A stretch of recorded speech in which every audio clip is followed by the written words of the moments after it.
larger than life. It is called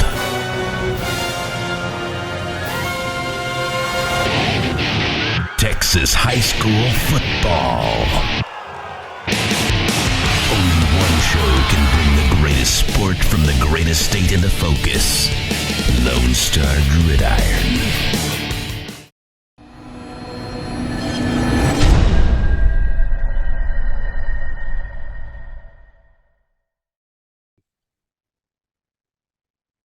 Here today with Coach Jamie Savell of the Buffalo Bison. How are you doing today, Coach? To be honest with you, if I was any better, I wouldn't be able to stand it. It's been pretty good over here. Very good, very good. Well, we're right at the end of the school year. Some sports are just wrapped up. Some are wrapping up right now. That means you've got to see your kids out there competing in other sports. You've got to see them in the weight room. So how's the spring going in Buffalo? It's going pretty good. This is my first full year in Buffalo. Last April was my first time in Buffalo as the AD, and it's been good. As far as the spring goes, we got softball in the playoffs. They unfortunately got Troy in the first round, and Troy's still playing, and they're pretty dang good at softball. And then also baseball got in the playoffs, and we drew Troy in baseball as well. And probably played two of our most complete games, but ultimately Troy's a phenomenal baseball program. And so we got knocked out both sides by Troy. As far as the weight room goes, weight room's been going great. Our boys on average have put on almost 80 pounds in their squat from the first max back in late December. Power clean's doing well.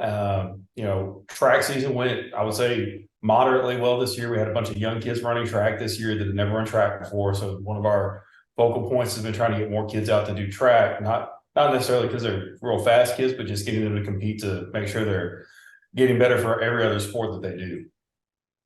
All right. So graduation right around the corner means you're going to be saying goodbye to a few kids there. If you don't mind, kind of walk us through your team for the fall. Who are you losing? Who might step in and fill those roles? Who's back? What kind of roles we're going to see? What kind of team we're going to see on the field? Hopefully we can build on what we started last year. We do graduate a big senior class. I think the last time I counted, we had 24 that are going to graduate next week. And a lot of those guys were, they were starters both ways for us in football. But, we'll be listening to kids like Lane Freeman, Xander Cheek, all those guys, Jacob Gill, St. Johnson. But we do have a good nucleus coming back. Probably our best football player coming back is Maddox Harden. He's a 6'3", 220-pound linebacker that runs about a 4.7. Really physical kid at the point of attack, very cerebral football player. Is a true student of the game. An athlete we get back this year. Aiden Savage started quarterback for us to begin last year. When we played Troop, the fourth offensive play of the game, developed a Liz Frank injury. And so he's been cleared for about a month. I believe, can't remember which level of all-district baseball he was, but he was able to come back and get an all-districts nod in baseball. And then we have our starting quarterback that we ended the year with last year as a freshman. His name's Cole Davis. He's doing a good job of getting in the weight room, getting bigger. He's our unequivocal offensive leader. Maddox is our unequivocal defensive leader, and just watching those two guys go at it in the weight room, it's been fun. It's going to be exciting next year. All right. So if you don't mind, kind of walk us through the other teams in your district and what you expect to see from them on the field in the fall. Sure. I'll just go in order of our schedule for district. First district ball game is going to be Elkhart, which those kids played phenomenal.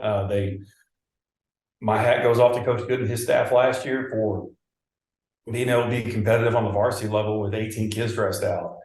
Coach Day is now taking over for Coach Good, and Coach Day has a good reputation throughout Southeast Texas and what he did at Combsnell, and I think he's going to continue on with what Coach Good built there and do a good job of getting those kids out motivated and playing hard. Elkhart comes back with a really good quarterback. His name is Tristan, and he's a great leader on the field. He's tough. I don't know if the kid's going to stay there, but they have an 8th grader that's probably faster than any varsity football player we had last year. So trying to catch him if he is playing football next year is going to be fun. Our second round opponent was Clifton. Clifton has a lot. They were a lot like us last year. They, kind of senior heavy.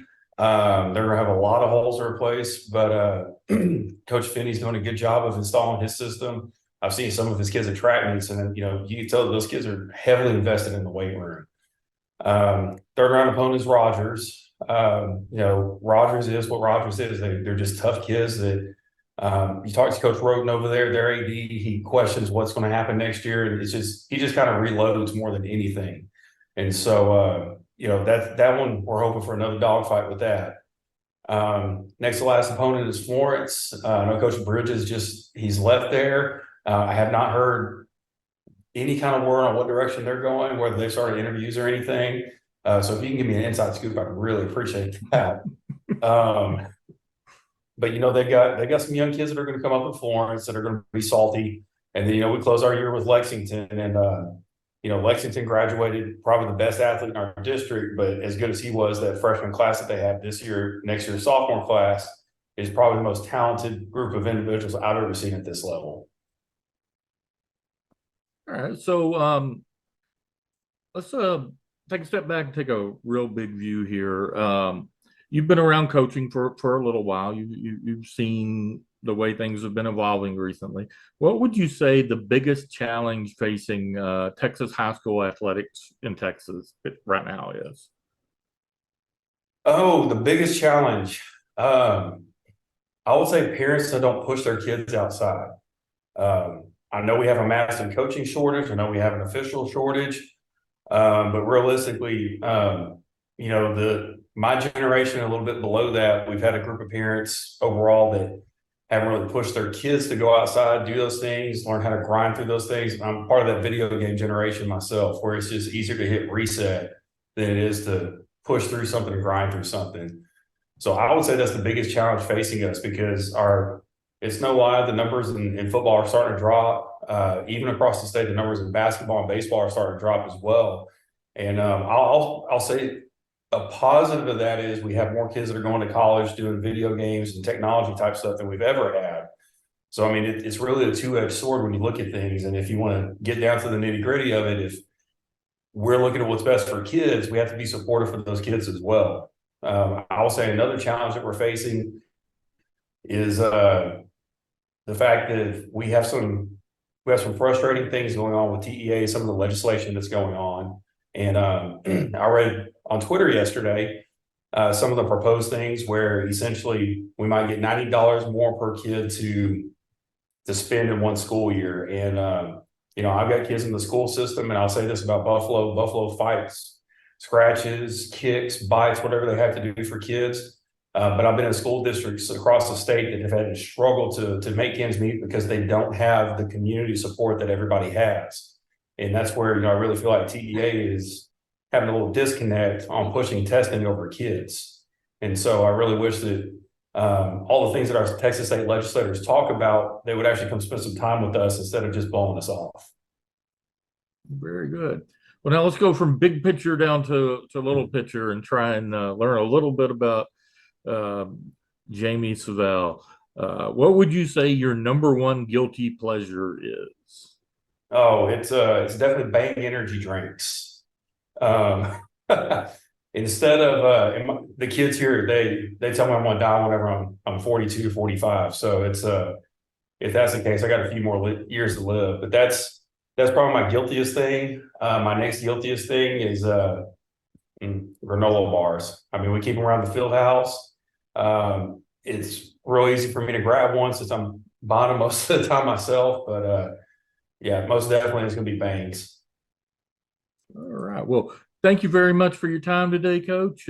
Best of luck as you wrap up the school year and move into the 23 season. All right. Thanks a bunch.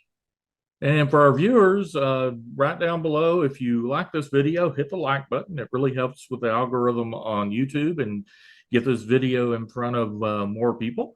And if you hit the subscribe button and the notifications button, you'll get notified when we post new videos.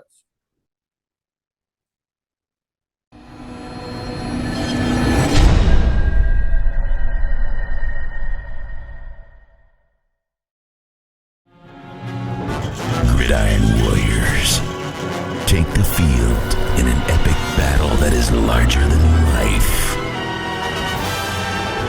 It is called